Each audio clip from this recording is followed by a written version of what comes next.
Hello students, welcome back to the channel. माई सेल्फ Vaishnavi Prasadan and हम डिस्कस कर रहे थे ठाकुर पब्लिकेशन की बुक प्रोज एंड फिक्शन 1।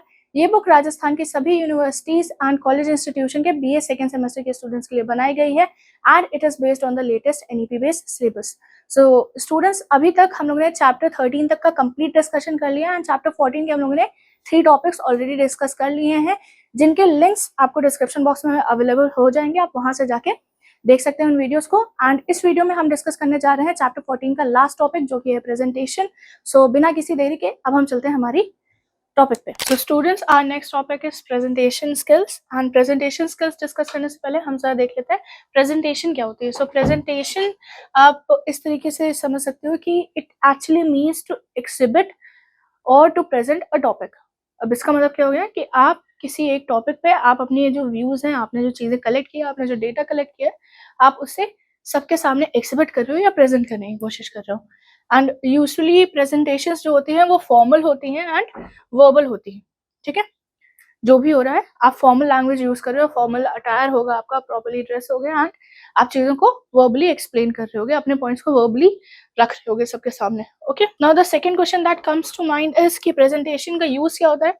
तो प्रेजेंटेशन हम तब यूज करते हैं जब हम अपना कोई प्रोडक्ट कस्टमर्स को बताना चाह रहे हैं या एम्प्लॉयज को बताना चाह रहे हैं, ठीक है, या कहीं पे कोई कॉन्सेप्ट नया आया है हम उससे बताना चाह रहे हैं, कोई नई फाइंडिंग आई है, कोई रिपोर्ट आई है, या कोई टेक्निक आई है, या इन जनरल कोई भी रेलेवेंट इन्फॉर्मेशन है जो हम लोगों तक पहुंचाना चाहते हैं या लोगों को एक्सप्लेन करना चाहते हैं, तब हम प्रेजेंटेशन का यूज करते हैं। ओके, एंड जैसा कि मैंने कहा कि मोस्टली जो प्रेजेंटेशन होती है वो बिजनेस नेचर में होती है एंड इसका यूज होता है कि आप एक प्रेजेंटेशन आप अपनी पूरी रेडी कर लिए, आप आपके जो एम्प्लॉयज हैं या ऑर्गेनाइजेशन या इंस्टीट्यूशन में जो भी लोग हैं आप उनको समझा रहे हैं चीजें, एंड फॉर्मल लैंग्वेज में आप हर चीज उन्हें बता रहे हैं। तो यूजुअली जो ऑडियंस होगी वो कम रहेगी या छोटी रहेगी, लिमिटेड लोग रहेंगे, एंड जो प्रेजेंटेशन होगा वो आप प्रेजेंट कर रहे होगे। हो सकता है कि प्रेजेंटेशन के एंड में एक Q&A सेक्शन भी है जहाँ पे ऑडियंस जो है वो आपसे क्वेश्चंस करे। इसके बारे में हम आगे बात करेंगे। अभी हम चलते हैं हमारे इसी टॉपिक में आगे की ओर। अब प्रेजेंटेशन की तो बात हो गई, प्रेजेंटेशन स्किल्स की बात कर लेते हैं। तो प्रेजेंटेशन स्किल्स जो होती हैं वो बहुत ज़्यादा ज़रूरी होती हैं एंड ये अगर आप किसी ऑर्गेनाइजेशन में या इन जनरल आपको प्रेजेंटेशन स्किल्स आनी चाहिए कि अपने आप को किस तरीके से प्रेजेंट करना है, किस तरीके से चीज़ों को एक्सप्लेन करना है। क्योंकि कोई भी प्रोफेशन हो, कुछ भी हो, there will be a time in your life जहाँ पे आपको चीज़ें प्रेजेंट करनी पड़ेंगी। And one thing that you have to keep in mind is कि आप डिफरेंट ग्रुप्स के सामने इजिली, कामली, कॉन्फिडेंटली अपनी प्रेजेंटेशन को रख सको। कोई फर्क नहीं पड़ना चाहिए कि जो ऑडियंस है उनका नॉलेज कितना है, उनको कितनी चीजें पता हैं, कितनी चीजें उनको नहीं पता है, कैसी उनकी अंडरस्टैंडिंग है, कहाँ से वो बिलोंग करते हैं, किस ग्रुप से बिलोंग करते हैं, किस रेस से बिलोंग करते हैं, किस एज के हैं, कोई फर्क नहीं पड़ना चाहिए। बस इतना आपको ध्यान रखना है कि अगर आप कुछ प्रेजेंट कर रहे हैं तो ऑडियंस जिस तरीके की होगी, आपकी प्रेजेंटेशन की लैंग्वेज, प्रेजेंट करने का तरीका उसी तरीके से वैरी करेगा। अगर आप किसी स्कूल स्टूडेंट्स के सामने प्रेजेंट कर रहे हैं तो आप सिंपल लैंग्वेज में यूज करेंगे, टेक्निकल टर्म्स में नहीं जाएंगे, आप नॉर्मल बात करोगे एक टॉपिक पे। वहीं पे आप अगर किसी प्रोफेसर या किसी ऐसे इंसान के सामने चीजें प्रेजेंट कर रहे हो जिसे उस पर्टिकुलर टॉपिक की नॉलेज है, तो वहां पे आप टेक्निकल टर्म्स का यूज कर सकते हैं, कॉम्प्लेक्स सेंटेंसेस का यूज कर सकते हैं, ताकि आप अपनी बात को इजिली रख सकें।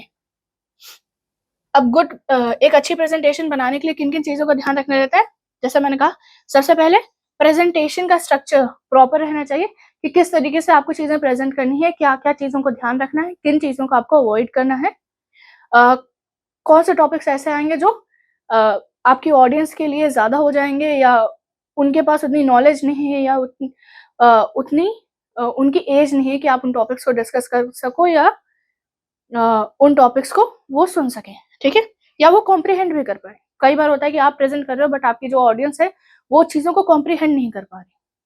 So that also matters. जो फोकस रहेगा कि ऑडियंस को चीजें समझ आनी चाहिए। ओके, सो फर्स्ट पॉइंट तो ये हो गया। सेकंड हो गया इफेक्टिव स्पीच। आप जो भी बात कर रहे हो, जिस लैंग्वेज में भी बात कर रहे हो, वो इफेक्टिव होनी चाहिए। अब इफेक्टिव से मतलब ये हो गया कि आप प्रॉपर फ्लो में बात कर रहे हो, एक फ्लुएंसी मेंटेन है, वर्ड सिंपल हैं, अंडरस्टैंडेबल हैं एंड ऑडियंस को क्लियरली चीजें समझ आ रही हैं। स्पीच जो है आपकी वो क्लियर होनी चाहिए, इफेक्टिव होनी चाहिए। अगर आपके वर्ड्स उनको क्लियर नहीं हो रहे हैं then there is a chance कि वो आपके प्रेजेंटेशन पे फोकस नहीं करेंगे। सेकेंड थर्ड पॉइंट इज कि आप अलग अलग इक्विपमेंट्स यूज कर सकते हैं, ऑडियो विजुअल इक्विपमेंट्स यूज कर सकते हैं, या और भी अलग अलग इक्विपमेंट्स आते हैं जिनका आप यूज कर सकते हो to present your presentation more effectively. Audio visual से मतलब क्या हो गया कि आपने कोई वीडियो दिखा दिया या कोई छोटी सी क्लिप दिखा दी जिसमें आपने उनको चीजें एक्सप्लेन हो गई या उनको एक एनेक्डोट मिल गया एंड उसके बाद आपने अपनी चीजें बोलना स्टार्ट कर दिया। या फिर आप इस तरीके से किसी डिजिटल स्क्रीन को ले लिया जहाँ पे आपने पूरी प्रेजेंटेशन रख दी एंड वहां पे आप अपने पॉइंट्स को प्रेजेंट कर रहे हो। And the last point that is quite important is demonstration techniques या डिमॉन्स्ट्रेशन स्किल्स। आप किस तरीके से अपनी चीजों को दिखा रहे हो या कितने ईजी तरीके से आप अपनी प्रेजेंटेशन को समझा पा रहे हो या कोई टॉपिक जो है वो उसे समझा पा रहे हो ईजिली। जैसा मैंने पहले भी कहा कि ऑडियंस तक आपके मैसेज का पहुंचना बहुत जरूरी है। ऑडियंस को आपका मैसेज समझ में आना चाहिए, मैसेज का पर्पस समझ में आना चाहिए, ये प्रेजेंटेशन क्यों हो रही है ये ऑडियंस को समझ में आ जाना चाहिए। ओके, अब बात करते हैं प्रेजेंटेशन के एलिमेंट्स की। सो सबसे पहला एलिमेंट हो जाएगा प्रेजेंटर। नॉर्मल केसेस में आप होगे प्रेजेंटर क्योंकि आप नॉर्मल केस में आप होगे प्रेजेंटर क्योंकि आप प्रेजेंटेशन प्रेजेंट कर रहे होगे, बट इन आवर केस मैं हूँ प्रेजेंटर क्योंकि मैं यहाँ पे आपको चीजें प्रेजेंट कर रही हूँ, चीजें समझाने की कोशिश कर रही हूँ। And you have to be an effective presenter. And इसके लिए आप क्या कर सकते हो, सबसे पहला है कि एक प्रॉपर स्ट्रक्चर प्लान बना लो जो कि हर चीज को नोटिस करते हुए हो रहा है, ये हो गया। सेकेंड इज कि आप जो भी प्रेजेंटेशन है आपकी, आप उसको रिहर्स कर लो, एक दो बार आप उसको प्रैक्टिस कर लो, ऑफ स्क्रीन मिरर के सामने प्रेजेंट करके देख लो कि आप सही से प्रेजेंट कर पा रहे हो या नहीं। ओके, नेक्स्ट इज कि जितने भी आपके फिजिकल या साइकोलॉजिकल इनपुट्स आ रहे हैं, फिजिकल जो भी आपके सराउंडिंग्स में हो रहा है, जिस टेक्निक से आप बात कर रहे हो, जिस बॉडी लैंग्वेज को आप यूज कर रहे हो, आपकी ऑडियंस किस तरीके से इंटरैक्ट कर रही है आपसे, ये आ जाता है आपका फिजिकल। साइकोलॉजिकल कि आप उनकी बॉडी लैंग्वेज को समझ रहे हो कि क्या वो चीजों को समझ रहे हैं और they are just getting distracted. ठीक है, सो इन सब चीजों का आपको ध्यान रखना रहेगा। नेक्स्ट एलिमेंट जो हो जाता है वो है पर्पस, कि प्रेजेंटेशन बना दी है, प्रेजेंट कर रहे हो, भाई कर क्यों रहे हो, क्या जरूरत है इसकी। ठीक है, तो सबसे पहला हो जाता है सेलिंग के लिए।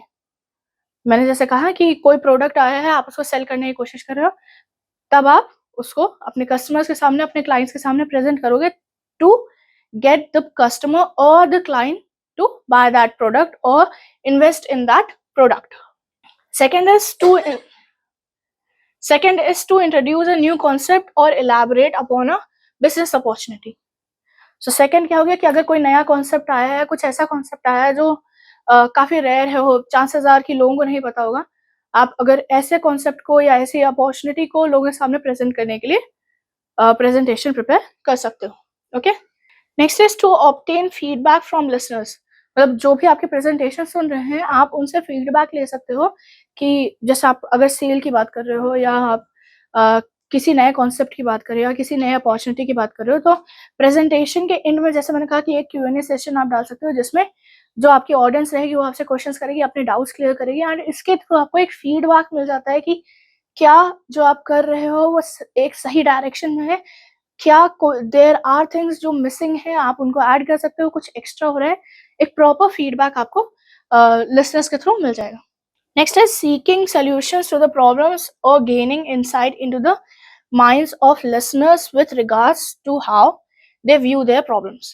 Again, थर्ड पॉइंट से ये थोड़ा सा कनेक्टेड है कि लिसनर्स की जो प्रॉब्लम आ रही है, जो भी इश्यूज आ रहे हैं, जो भी डाउट्स आ रहे हैं, आप उनको प्रॉपरली प्रेजेंटेशन के एंड में सुन सकते हो, जिसकी वजह से आप एक सोल्यूशन आप रेडी कर सकते हो किसी भी प्रॉब्लम, किसी भी इशू का जो ऑडियंस को आ रही है।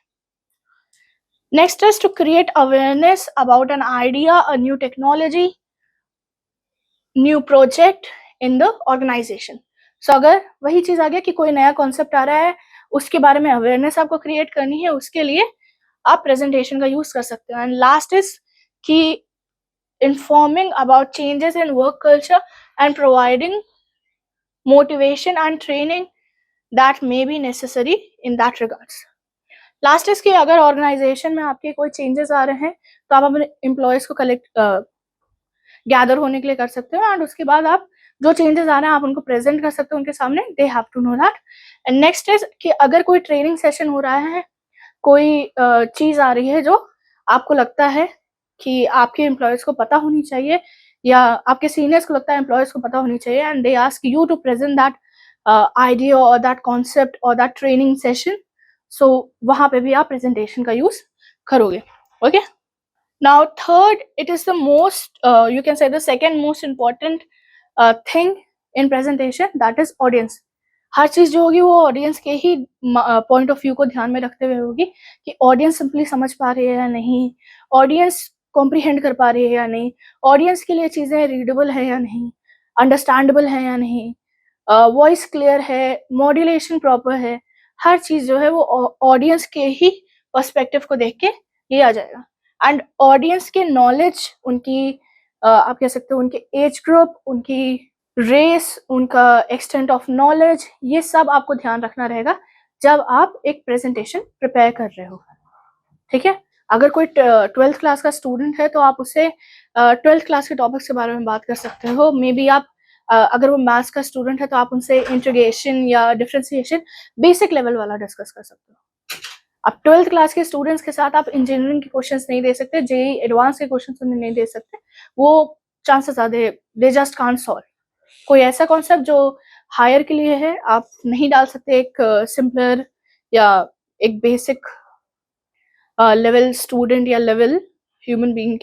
एंड वहीं पे अगर कोई प्रोफेसर आ रहा है, कोई नॉलेजेबल इंसान आ रहा है जिसके पास प्रॉपर नॉलेज है उस पर्टिकुलर फील्ड में, आप उनके सामने प्रॉपरली प्रेजेंट कर सकते हो, टेक्निकल टर्म्स का यूज कर सकते हो एंड चीजों को प्रॉपर रख सकते हो। ये पॉइंट याद रखिएगा।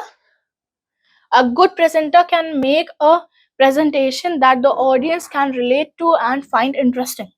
ये क्वालिटी हो गई है गुड प्रेजेंटर की कि वो ऑडियंस किस तरीके से एक प्रेजेंटेशन से रिलेट कर सकती है उसका बहुत अच्छे से ध्यान रखता है, एंड वो अपनी प्रेजेंटेशन को ऑडियंस के अकॉर्डिंग ही प्रेजेंट करेगा ताकि ऑडियंस उससे रिलेट कर सके। प्रेजेंट करते टाइम ऑडियंस किसी तरीके से डिस्ट्रैक्ट ना हो, through out the presentation audience जो है वो इंटरेस्टेड रहे प्रेजेंटेशन में। ओके, सो ये हो गए हमारे एलिमेंट्स। अब हम चलते हैं कि कौन कौन से फैक्टर्स हैं जिनकी वजह से एक अच्छा प्रेजेंटेशन बनाया जा सकता है या एक प्रेजेंटेशन खराब हो सकती है। The factors that affect a presentation, first is audience evaluation. तो जैसे मैंने आपको पहले बोला कि कोई भी अगर आप बना रहे हैं तो उसमें आप ऑडियंस का ध्यान रखेंगे, एंड उसमें भी कि ऑडियंस किस तरीके की है, क्या चीजें कर रही है, क्या एट्रीब्यूट्स है उनके, वही चीज कि उनका नॉलेज ऑफ एक्सटेंट कैसा है, वो किस एज ग्रुप से बिलोंग कर रहे हैं, कौन से फ्रेजेस उनके लिए इजी होंगे, कौन से फ्रेजेस उनके लिए डिफिकल्ट होंगे। ठीक है, सो ये सब चीजों को ध्यान रखते हुए, उनके एट्रीब्यूट्स को मैच करते हुए, उनकी चीजों को मैच करते हुए आपको अपनी प्रेजेंटेशन में चीजें रखनी है। एंड अगर आपने ये चीजें मैच नहीं की तो प्रेजेंटेशन फ्लॉप हो जाएगी, प्रेजेंटेशन किसी काम की नहीं रहेगी। Okay, second is environment. So environment बहुत मैटर करता है कि आप किस तरीके से प्रेजेंट कर रहे हैं, आपके सराउंडिंग्स क्या हैं, उनके पास ज्यादा डिस्ट्रैक्शंस आ रहे हैं, ज्यादा साउंड्स आ रहा है। अब अगर आप किसी ऐसे रूम में जाके प्रेजेंट कर रहे हैं जहाँ पे बहुत ज्यादा एक्सटर्नल नॉइस आ रही है तो देयर इज अ चांस कि उन्हें आपकी बातें नहीं सुनाई देंगी एंड वो प्रेजेंटेशन से डिस्ट्रैक्ट होके धीरे धीरे अपना इंटरेस्ट लूज कर देंगे, प्रेजेंटेशन आपकी फ्लॉप होगी। ठीक है, वहीं पे अगर प्रेजेंटेशन जो है वो काफी लंबी चल रही है and they are quite exhausted, तो वहां पे भी आपको ध्यान रखना रहेगा कि वो एग्जॉस्टेड ना फील करें। अगर हॉट वेदर है तो चांसेस हो कि प्रॉपर वहां पे एयर कंडीशनिंग हो, वेंटिलेशन हो, ताकि उन्हें ज्यादा गर्मी ना लगे। अगर उन्हें डिस्कम्फर्ट हुआ तो वो आपकी प्रेजेंटेशन पे फोकस नहीं कर पाएंगे।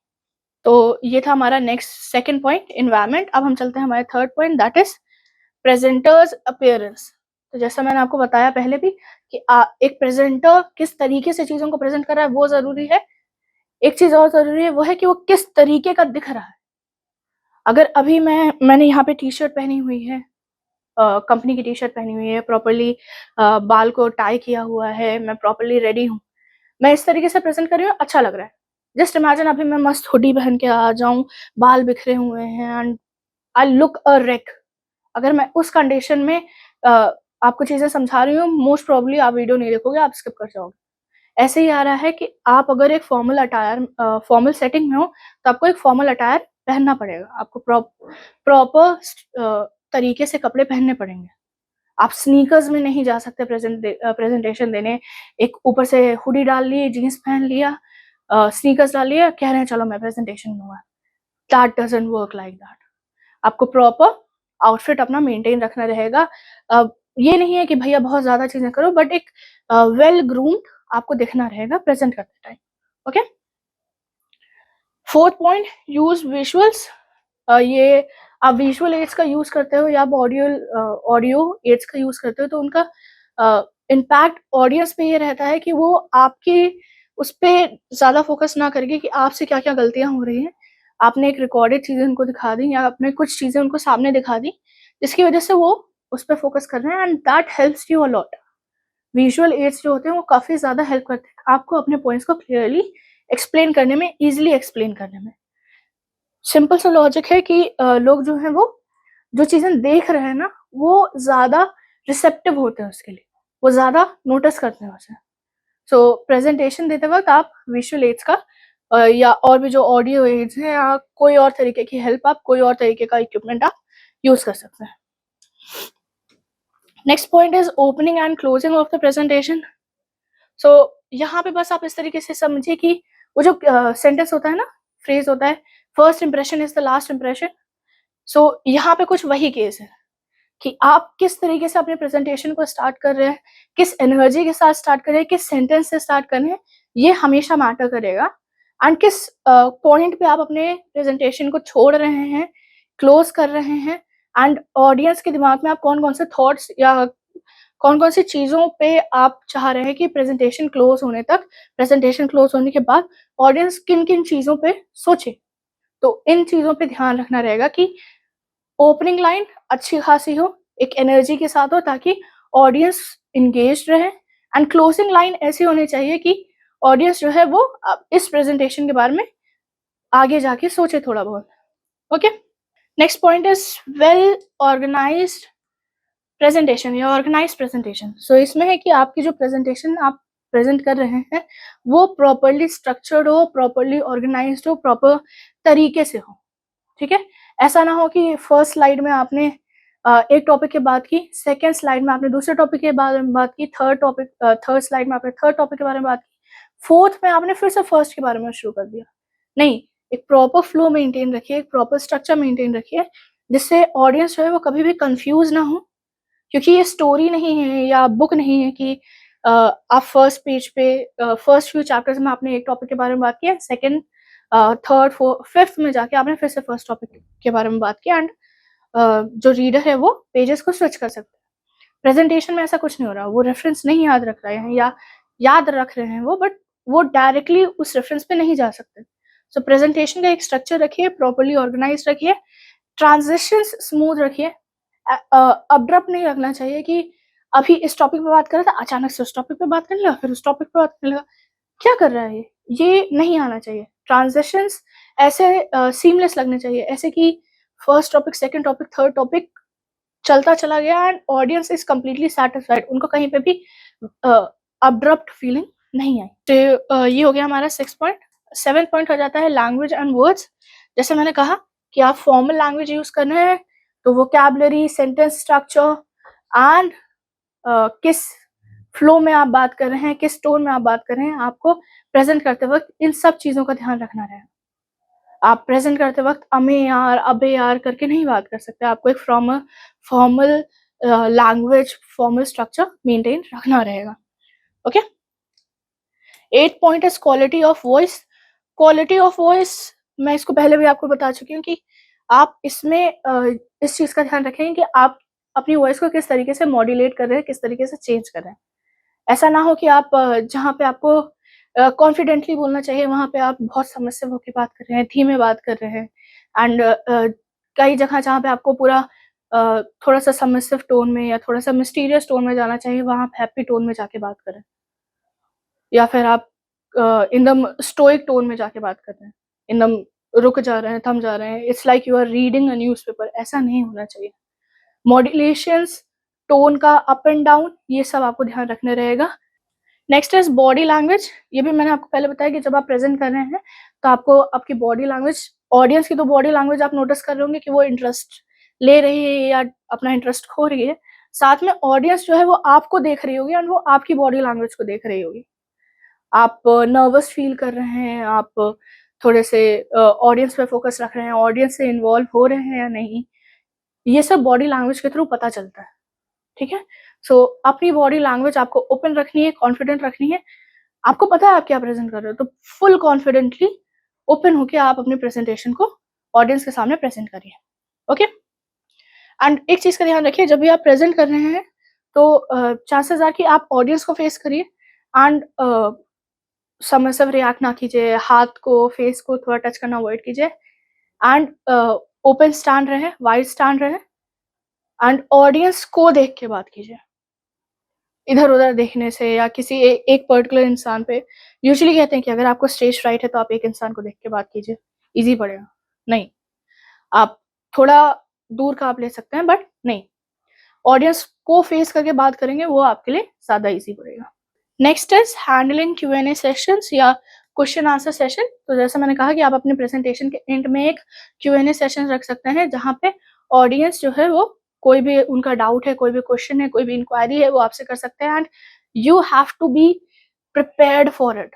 ऐसा नहीं है कि आप बिना प्रिपेयर हुए चले जाएंगे। प्रेजेंटेशन दी है ना, आपको चीज़ें पता है ना, तो आप Q&A के लिए प्रिपेयर रहिए कि क्या क्या क्वेश्चन ऑडियंस पूछ सकती है आपको। आप पहले से ही उनकी लिस्ट बना लीजिए, उनका आंसर, उनका रिप्लाई आप अपने पास रखिए कि ऑडियंस में से किसी ने क्वेश्चन किया एंड आपके पास उसका आंसर अवेलेबल था। सो ये सारी चीज़ें हो गई जो एक प्रेजेंटेशन को इफेक्ट करती हैं। अब हम बात कर लेते हैं कि प्रेजेंटेशन का फॉर्मेट किस तरीके से है। सो सबसे पहले आइस ब्रेकर।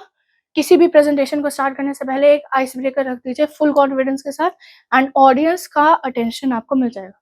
आइस ब्रेकर्स होते ही इसलिए कि आप जो है ऑडियंस का या जिससे भी आप बात कर रहे हो आप उसका अटेंशन अपनी बात पे, अपनी चीज पे प्रॉपरली रख सकें। ओपनिंग का मैंने आपको जस्ट अभी बताया कि आप ओपनिंग को प्रॉपर रखिए, टॉपिक से कनेक्टेड रखिए एंड इंटरेस्टिंग रखिए ताकि जो ऑडियंस है वो आपसे कनेक्टेड रहे, प्रेजेंटेशन में इंटरेस्टेड रहे एंड प्रेजेंटेशन को प्रॉपरली सुने। Okay, next point is new idea, it's needs. So कोई न्यू आइडिया आ रहा है आपके दिमाग में जो आप ऑडियंस को बताना चाह रहे हैं, तो आप इसका यूज प्रॉपर रख सकते हैं कि नए आइडियाज को पहले आप डिस्कस कर लीजिए, उनको रिव्यू कर लीजिए कि हाँ वो आइडियाज इफेक्टिव रहेंगे एंड उनको प्रेजेंट करने का तरीका आप देख लीजिए। नेक्स्ट इज आइडिया और the central idea of the presentation. Central idea, new ideas वो होंगे जो सेंट्रल आइडिया से किसी तरीके से कनेक्टेड रहेंगे। तो आप सेंट्रल आइडिया पे तो बात कर ही रहे होंगे जो मेन आइडिया है जिसके लिए आपने पूरी प्रेजेंटेशन बनाई है, बट उसके अलावा साइड टॉपिक्स को भी लेके आप चल रहे होंगे कि कोई एनेक्डोट आपने ले लिया, कोई स्टोरी ले ली, कोई केस स्टडी ले ली, उन सबको बना के आप प्रॉपरली अरेंज करके अपने प्रेजेंटेशन में रखेंगे। Next is results and benefits. So अगर आपकी प्रेजेंटेशन ऐसी है जिसमें जो टॉपिक है उसका कोई बेनिफिट आ रहा है, आप उस बेनिफिट को बता सकते हो। अगर कोई प्रोसेस था जिसका रिजल्ट एक्सप्लेन करना है तो उसका रिजल्ट भी आप इंक्लूड कर सकते हो, वो भी वहां पे एक्सप्लेन हो जाएगा। ओके, इतना सब आपने कर लिया। इतना सब करने के बाद आप करोगे अपने प्रेजेंटेशन को कंक्लूड एंड कंक्लूडिंग लाइन ऐसी रखनी है कि ऑडियंस जो है प्रेजेंटेशन खत्म होने के बाद जो वो अपने घर पहुंच जा रहे हैं या वो घर जा रहे हैं तब वो इस प्रेजेंटेशन के बारे में सोचे, इस कंक्लूडिंग जो आपकी लाइन थी उसको लेके थोड़ा थॉट प्रोसेस रखें अपना। ओके, सो ये तो हो गया वो चीजें जिनका आपको ध्यान रखना है या किस तरीके से प्रेजेंटेशन आपको प्रेजेंट करनी है। अब हम बात करते हैं टाइप ऑफ प्रेजेंटेशन की। तो प्रेजेंटेशन बेसिकली आप 3 टाइप्स में डिवाइड कर सकते हो। First is on the basis of purpose, second is on the basis of number and third is the medium of delivery. Purpose की बात करते हैं तो सबसे पहले आ जाता है आपका मोनोलॉग प्रेजेंटेशन। मोनोलॉग प्रेजेंटेशन नाम से क्लियर हो रहा है, मोनोलॉग मतलब होता है कि कोई एक इंसान बोल रहा होगा, सब लोग सुन रहे होंगे। सो मोनोलॉग प्रेजेंटेशन में भी यही रहेगा कि एक इंसान प्रॉपरली बोल रहा होगा एंड ऑडियंस पूरी तरीके से सुन रही होगी। यूजुअली इसके एंड में एक Q&A सेशन आ जाता है जहाँ पे प्रेजेंटर और ऑडियंस इंटरैक्ट करती है एक दूसरे से। Next is guided discussion. So guided discussion में जो प्रेजेंटर है वो ऑडियंस को पहले ही प्रायर उनको चीजें बता देता है कि किस बारे में हम बात करने वाले हो, क्या क्या टॉपिक्स इन्वॉल्व होंगे, कौन कौन से टॉपिक्स इन्वॉल्व नहीं होंगे, कौन कौन से टॉपिक्स टच किए जाएंगे, किस पे ब्रीफ रहेगा, किस पे डिटेल रहेगा। एंड ऑडियंस के लिए जो है प्रेजेंटर एक गाइड की तरह काम करता है, क्योंकि ऑडियंस को ऑलरेडी प्रेजेंटेशन के बारे में पता है ऑडियंस को। ओके, नेक्स्ट है सेल्स प्रेजेंटेशन। सेल्स प्रेजेंटेशन नाम से क्लियर हो रहा है कि वो प्रेजेंटेशन जहाँ पे आप किसी चीज को, किसी प्रोडक्ट को सेल करने की बात कर रहे हो या उसमें कुछ इंप्रूवमेंट लाने की बात कर रहे हो। एंड यूजुअली ये जो है मार्केटिंग या सेल्स डिपार्टमेंट, ऑर्गेनाइजेशन की जो मार्केटिंग और सेल्स डिपार्टमेंट होती है वो यूज कर रहे होते हैं। Okay, next is persuasive presentation. So persuasive presentation तब होती है जब आप कोई नया कॉन्सेप्ट ला रहे हो, कोई आइडिया ला रहे हो, कोई पॉइंट ला रहे हो जिसमें आप ऑडियंस को चाह रहे हो कि ऑडियंस आपसे अग्री करे कि जो मैं कह रहा हूँ वो पॉइंट सही है। जैसे आप इसका एग्जांपल ले सकते हो कि अगर कोई वीगन होने की बात कर रहा है, ठीक है, सो वो अपने आइडियाज को इस तरीके से प्रेजेंट करेगा कि ऑडियंस जो है वो अग्री कर जाए वीगन होने के लिए, वो मीट खाना छोड़ दें, वो डेयरी प्रोडक्ट्स खाना छोड़ दें। ठीक है, सो अगर कोई प्रेजेंटेशन इस तरीके से हो रही कि ऑडियंस अग्री करे प्रेजेंटर से एंड वो प्रेजेंटर के लिए एक्शंस लेने के लिए रेडी हो जाए प्रेजेंटर की वजह से, that is persuasive presentation. Energising presentation, आप इसको कह सकते हो ये उस तरीके की प्रेजेंटेशन है जहाँ पे जो प्रेजेंटर है वो ऑडियंस को मोटिवेट करने की कोशिश कर रहा है चीजों को लेके। एंड इसमें ऑब्वियसली जो प्रेजेंटर होगा उसकी भी एक सेपरेट एनर्जी होगी, एक हाई एनर्जी होगी, जिसकी एनर्जी को ट्यून इन करने के लिए ऑडियंस भी अपनी एनर्जी हाई करेगी। Next is informative presentation. इसमें सिंपल सा है, कोई नया कॉन्सेप्ट आया है, कोई नई इंफॉर्मेशन आई है, कुछ डिफरेंट हुआ है जिसके बारे में जो प्रेजेंटर है वो अपनी ऑडियंस को इन्फॉर्म करना चाह रहा है। इसका एग्जांपल हो जाएगा कि वर्क कल्चर में कोई रूल चेंज किया गया है, किसी ऑर्गेनाइजेशन में कोई रूल चेंज किया गया है जिसके बारे में एम्प्लॉयज को बताना है। तो उसमें जो प्रेजेंटर होगा वो बस एम्प्लॉयज को एक इन्फॉर्मेशन दे रहा होगा कि हमारे ऑफिस में ये चेंजेस आए हैं, आपको इस तरीके से ध्यान रखना रहेगा। एंड इसका एग्जांपल आप ये भी ले सकते हो कि आपके जो कॉलेज में लेक्चर्स दिए जाते हैं, जो स्कूल में टीचर्स एक्सप्लेन कर रहे होते हैं, वो भी इंफॉर्मेटिव प्रेजेंटेशन में ही होता है। Next is goodwill presentation. So goodwill presentation, नाम आपको क्लियर हो रहा है। गुडविल का मतलब हो जाता है अच्छी इमेज।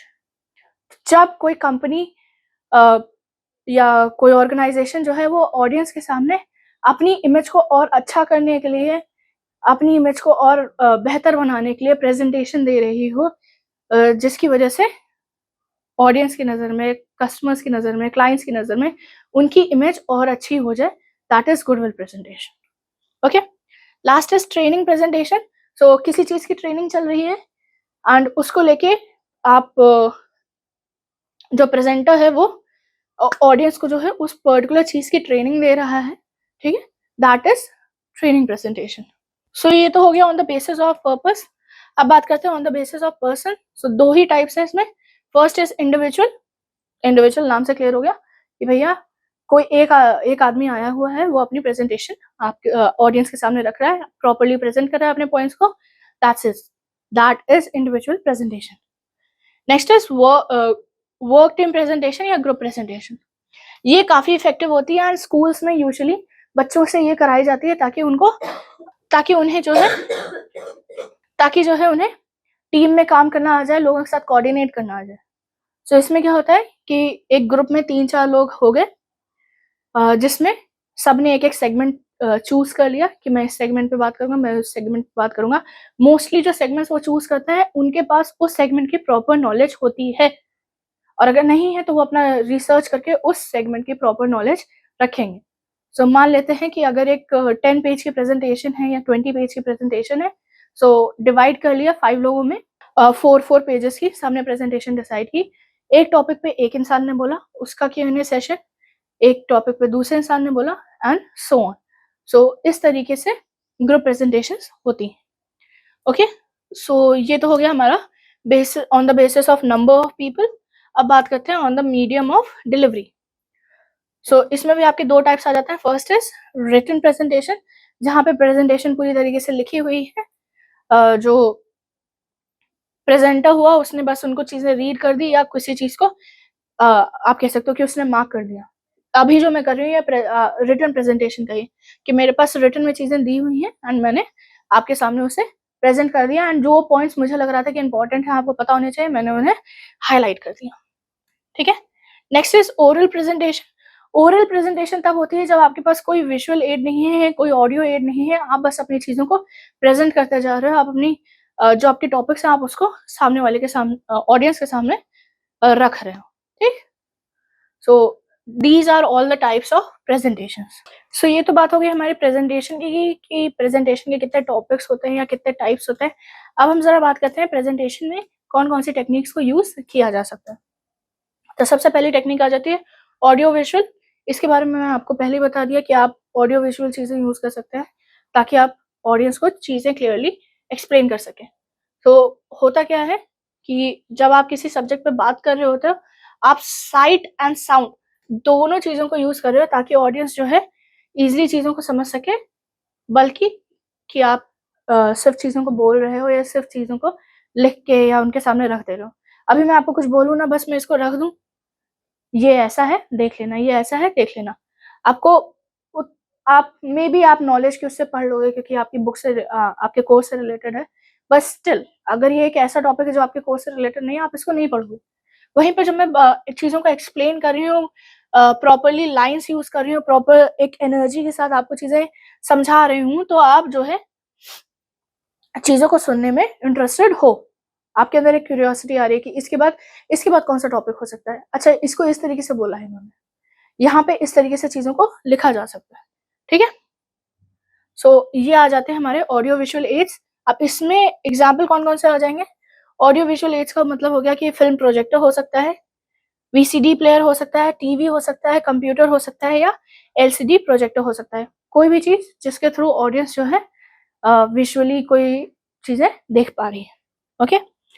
नेक्स्ट टेक्निक जिसका यूज होता है, एंड ये टेक्निक ट्रेडिशनल है, इसका यूज हर जगह होता है, दैट इज लेक्चर। लेक्चर का यूज यूजुअली ऑलमोस्ट हर जगह होता है, एंड मोस्टली स्कूल्स और यूनिवर्सिटीज में होता है, जहाँ पे टीचर जो है आपके सामने, टीचर या प्रोफेसर आपके सामने होता है, एंड वो आपको चीजें एक्सप्लेन करता है, टॉपिक एक्सप्लेन करता है, अपनी प्रेजेंटेशन आपके सामने प्रेजेंट करता है। एंड एक अच्छी प्रेजेंटेशन तभी हो सकती है जब चीजों को ह्यूमरली इंट्रोड्यूस किया जा रहा है, क्लेवरली इंट्रोड्यूस किया जा रहा है, प्रॉपर ऐसा नहीं है पूरा सीरियस टोन में वो बताते जा रहे हैं, थोड़ा सा मस्ती मजाक करते हुए चीजों को वो बता रहे हैं, बहुत सारे अच्छे एग्जाम्पल्स यूज कर रहे हैं, कॉम्प्लेक्स टॉपिक्स को बिट बाय बिट प्रेजेंट कर रहे हैं आपके सामने, तभी एक अच्छा लेक्चर या एक अच्छी प्रेजेंटेशन बनती है लेक्चर फॉर्मेट में। Okay. Next technique that is used is role playing. So role playing में क्या होता है, एक चीज याद रखिएगा, role playing group presentation. So group presentation जैसा कि है, मैंने कहा था कि हर एक सेगमेंट एक इंसान ने ले लिया एंड वो उस सेगमेंट पे बात कर रहा है। रोल प्लेइंग में क्या हो सकता है कि वो उस सेगमेंट का एक सेक्शन ले ले जिसमें वो रोल प्ले कर रहे हैं। जैसे अगर टॉपिक आ जाता है आपके पास फ्रीडम फाइटर्स का, so instead of just presenting कि भगत सिंह ये थे, भगत सिंह ऐसे थे, भगत सिंह ने ये किया, महात्मा गांधी ऐसे थे, महात्मा गांधी ने ऐसे किया, what we can do is Bhagat Singh का कुछ लेके आ गए, लाइक उनका अटायर पहन के आ गए, जिस तरीके से वो दिखते हैं, या उनकी फोटो लेके आ गए, एंड प्रेजेंट करते टाइम वो instead of saying Bhagat Singh वैसे है, फर्स्ट लाइन में उन्होंने इंट्रोड्यूस कर दिया that I am playing the role of Bhagat Singh, and उसके बाद उन्होंने भगत सिंह बन के अपनी पूरी प्रेजेंटेशन दी। इंटरेस्टिंग हो गया, ड्रामेटिक हो गया, ऑडियंस आपसे कनेक्टेड रही, आपकी प्रेजेंटेशन से वो कहीं पे भी डिसएसोसिएट नहीं हुई। ओके। एंड इसमें जो है रोल प्लेइंग में आप कैरेक्टर्स जो भी आपके प्रेजेंटर्स थे वो आपस में भी इंटरैक्ट करके चीजों को अच्छे से प्रेजेंट कर सकते हैं। Next technique is sentence completion. So usually presenter जब चीजों को प्रेजेंट कर लेता है तब वो ऑडियंस से कह देता है कि आपने पूरी प्रेजेंटेशन देख ली है, अब मैं कुछ सेंटेंसेस बोल रहा हूँ, आप उसको कंप्लीट कीजिएगा, आप उसको उस पर अपने व्यूज दीजिएगा। ठीक है। ये टेक्निक यूज की जाती है जस्ट टू मेक श्योर कि ऑडियंस प्रॉपरली कनेक्टेड है, प्रॉपरली इन्वॉल्व है प्रेजेंटेशन में, किसी तरीके से वो डिसोसिएट नहीं हो रही। Okay. Next is problem solving. So problem solving technique यही होती है कि प्रेजेंटेशन आपने दे दी एंड इसमें आप ऑडियंस से कह रहे हो कि कोई प्रॉब्लम पर डिस्कशन था, अब इसका सोल्यूशन क्या, आप इसके थोड़े सोल्यूशंस रेकमेंड कर सकते हैं, आपके हिसाब से क्या चीज़ किया जा सकता है, क्या चीज़ नहीं किया जा सकता। सो सिंपल सा है, इसमें जो मेथड्स यूज़ होंगे वो यूजुअली ब्रेनस्टॉर्मिंग होता है, रिवर्स ब्रेनस्टॉर्मिंग होता है, गॉर्डन मेथड यूज़ करते हैं ताकि आप ऑडियंस पे एक हल्का सा प्रेशर रख सकें कि उनको रिप्लाई करना है। Okay, next technique is demonstration. So demonstration, आप प्रॉपरली डिमॉन्स्ट्रेट कर रहे हो चीज़ों को, किसी कॉन्सेप्ट को आप एक्सप्लेन करने की कोशिश कर रहे हो। यूजुअली इसका यूज़ सेल्स में होता है जब आप अपने पोटेंशियल बायर को चीज़ें दिखाना चाह रहे हो। इसको कुछ इस तरीके से समझो कि आपके पास कोई प्रोडक्ट है, मान लेते हैं कि एक कार है जो आप सेल करना चाह रहे हो। एक तरीका होगा कि आप सीधा-सीधा बता दो कि ये कार ऐसी है, इसमें एयरबैग्स अच्छे हैं, इसकी ये फीचर अच्छा है, ये माइलेज अच्छा देती है, इसके सीट बेल्ट अच्छा है। आप इस तरीके से दे सकते हो, बट वो उतना अट्रैक्ट नहीं करेगा ऑडियंस को। व्हेयरएज़ जब आपने ऑडियंस में से किसी को कहा कि वो स्टेज पे आए, आपके सबके सामने एंड उसने कार को ट्राई किया, कार की चीज़ों को ट्राई किया एंड ही एक्चुअली नोटिस्ड कि कार कितनी अच्छी है। बाकी कारों के कंपैरिज़न में ये कार अच्छी है, कम रेट की है, ली जा सकती है। ठीक है? सो ये टेक्नीक हो जाती है डेमोंस्ट्रेशन की। नेक्स्ट इज़ ड्रामेटाइज़ेशन और स्किट। सो अगेन ये भी ग्रुप प्रेज़ेंटेशन का पार्ट आ जा रहा है जिसमें आप चीज़ों को एक स्किट के फॉर्मेशन में दिखा रहे हो, अपनी प्रेज़ेंटेशन को एक स्टोरी फॉर्मेशन में दिखाने की कोशिश कर रहे हो instead of just telling the audience to telling the audience about the presentation. Okay, and इसमें भी कैरेक्टर्स इन्वॉल्व होंगे, कैरेक्टर्स आपस में बात कर रहे होंगे, ऑडियंस इसको प्रेजेंटेशन से ज्यादा एक स्टोरी की तरह लेगी तो वो ज्यादा आपकी प्रेजेंटेशन में इन्वॉल्व रहेगी। Okay, last technique that is use is case studies. So case studies अगर कोई ऐसी चीज है जिसमें आप प्रीवियस डेटा रख सकते हो, ठीक है, प्रीवियस लोगों के बिहेवियर्स आप रख सकते हो। जैसे सेल्स का ही ले लेते हैं कि एक प्रोडक्ट है जो काफ़ी सालों से चल रहा है एंड स्टिल आप एक नई सिटी में जा रहे हो, एक नई कंट्री में जा रहे हो जहाँ पे आप अपने प्रोडक्ट को प्रेज़ेंट कर रहे हो, अपने प्रोडक्ट को लॉन्च कर रहे हो। तो वहाँ पे आप कैसे ऑडियंस को समझाओगे कि आपका प्रोडक्ट अच्छा है? ऑब्वियसली जो आपकी कंट्री में या आपके प्रीवियस जो यूज़र्स हैं, आप उनका केस स्टडी रिकॉर्ड कर सकते हो, उनका एक वीडियो बना सकते हो एंड उनका एक फीडबैक दिखा सकते हो कि हाँ, इस प्रोडक्ट का ये ख़ासियत है, इस तरीके से ये प्रोडक्ट अच्छा है एंड इस तरीके से चीज़ें हैं इस प्रोडक्ट की। केस स्टडीज़ यूजुअली यूज़ कर ली जाती हैं सेल्स में। ओके? सो ये तो बात हो गई टेक्निक्स की। अब हम बात करते हैं कि एक इफ़ेक्टिव प्रेज़ेंटेशन किस तरीके से दी जा सकती है। इसके बारे में मैंने ऊपर भी डिस्कस किया है, आपसे कैसे दे सकते हो। First is keep the listeners in mind. Audience के पीओवी को ही सोच के, ऑडियंस के पॉइंट ऑफ व्यू को सोच के, उनके कॉम्प्रिहेंशन लेवल को सोच के ही आप चीज़ों को प्रेज़ेंट करोगे। ऐसा नहीं होना चाहिए कि आप हाई लेवल इन्फॉर्मेशन या एक प्रेज़ेंटेशन टिपिकल वर्ड्स के साथ बना रहे हो, प्रेज़ेंट कर रहे हो एंड जो आपकी ऑडियंस है वो कॉमनर्स हैं, ठीक है? ऐसा कभी मत करिएगा, प्रेज़ेंटेशन पूरी तरीके से फ्लॉप हो जाएगी। Next is offer value to the audience. मतलब जो भी आप प्रेज़ेंट कर रहे हो वो ऑडियंस की किसी तरीके से हेल्प आनी चाहिए, ऑडियंस के लिए बेनिफिशियल होनी चाहिए, कोई वैल्यू उनकी लाइफ में ऐड करे। अगर ऐसा कुछ नहीं हो रहा है, यूजुअली आपकी प्रेज़ेंटेशन के स्टार्टिंग के 5 से 10 मिनट के अंदर ऑडियंस को समझ में आ जाता है कि वो प्रेज़ेंटेशन उनके काम की है या नहीं, and the moment they realise कि वो उनके काम की नहीं है, वो प्रेज़ेंटेशन से डिसोसिएट कर देंगे, वो प्रेज़ेंटेशन को देखेंगे ही नहीं। मेबी वो फिज़िकली वहाँ प्रेज़ेंट है but they are not listening to your presentation, they are not comprehending your presentation. So irrelevant information मत रखिएगा, presentation को properly structure करके proper basis पे रखिएगा। Begin with the end in mind. And किस तरीके से करना है, एंड कहाँ पे करना है, इस चीज़ को ध्यान में रखते हुए प्रेजेंटेशन को स्टार्ट कीजिएगा कि प्रेजेंटेशन एंड हो गया, सेशन में क्या-क्या पूछा जा सकता है, Q&A सेशन रखना है, नहीं रखना है, सेशन को किस तरीके से कंटिन्यू करना है, ये सब हर चीज़ को ध्यान में रखते हुए करिएगा। Okay? Next is connect with the audience on individual level. So individual level पे ऑडियंस को आप ऐसी प्रेजेंटेशन दीजिए, ऐसे आप अपनी प्रेजेंटेशन को स्ट्रक्चर कीजिए कि ऑडियंस को लगे कि वो मुझसे पर्सनल लेवल पे या इंडिविजुअल लेवल पे रिलेट कर रही है। अगर उन्हें ऐसा नहीं लगेगा कि वो रिलेटेबल है उनसे या उनके बेनिफिट के बारे में बात हो रही है, अगेन वो प्रेजेंटेशन से डिसोसिएट कर जाएंगे। Next is practice the presentation style. वही चीज मैंने कही कि आप जो भी आपकी प्रेजेंटेशन है उसको जो है 3-4 बार प्रैक्टिस कर लो, मिरर के सामने प्रैक्टिस कर लो, अपने स्टैंड को देख लो कि किस स्टैंड में आप ऑडियंस के सामने रहोगे, क्या बॉडी लैंग्वेज आप रखोगे ऑडियंस के सामने, ये सब प्रेजेंट करने से पहले प्रैक्टिस कर लेनी है। ओके, सो ये सारे पॉइंट्स हो गए आपके। आगे देखते हैं तो आ जाता है कि आपके एक अच्छी प्रेजेंटेशन किस तरीके से दी जा सकती है। तो वही ऑलमोस्ट सेम पॉइंट्स रिपीट हो रहे हैं कि कंटेंट जो है वो ऑडियंस से मैच करना चाहिए, ऑडियंस की नॉलेज, उनकी स्किल, उनके कॉम्प्रिहेंशन लेवल, इसको देखते हुए आपके प्रेजेंटेशन का लेवल सेट होना चाहिए। Language must be comfortable to the audience. Audience के लिए आपकी वोकैबुलरी, आपका सेंटेंस स्ट्रक्चर ऐसा होना चाहिए कि जो ऑडियंस के लिए इजी रहे, ऑडियंस को इजीली समझ में आ जाए। टिपिकल वर्ड्स मत यूज कीजिए, टिपिकल सेंटेंसेस मत यूज कीजिए, कॉम्प्लेक्स सेंटेंसेस मत यूज कीजिए। एक इजी फ्लो रखिए चीजों का, कोई एक्स्ट्रा प्रेशर उन पे मत डालने की कोशिश कीजिए। जहाँ पे आपको लग रहा है कि आप अपनी वॉइस को अप डाउन कर सकते हैं, मॉड्यूलेट कर सकते हैं, वहां पे वॉइस को अप डाउन करके मॉड्यूलेट करके प्रेजेंट कीजिए ऑडियंस के सामने। Next is brevity. Brevity means कि चीजों को आप शॉर्ट में एक्सप्लेन कर रहे हैं। किसी भी टॉपिक पे ज्यादा टाइम मत दीजिए, बहुत लेंदी उसको खींच के मत समझाइए।